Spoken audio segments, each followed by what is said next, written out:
Subscribe our channel and press the bell icon. Never miss an update from Tech Hunter. Hey guys, welcome back to my another video, and in this video I'm gonna show you how to install Audacity in Windows, Mac or Linux. So this video gonna be very helpful for you. First of all, open a browser which one you feel comfortable, and here search for Audacity. Okay, open the first link, audacityteam.org. It is the official website of Audacity. And here you'll find download option. It's very easy to download Audacity from official website. Just click here and download is start automatically according to your system.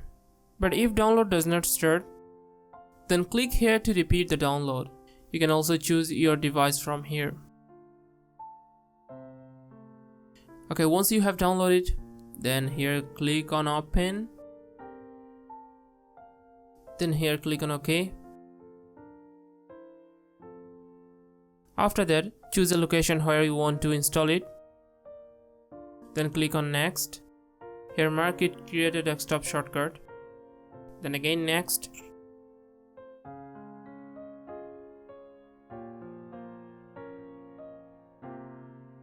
Okay, finally click on finish.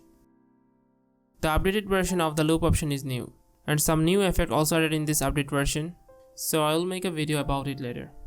If you wanna get more ideas about Audacity, watch my previous videos, and if you wanna get more videos like this, don't forget to subscribe, like, comment, share. Thanks a lot for watching. Subscribe our channel and press the bell icon. Never miss an update from Tech Hunter.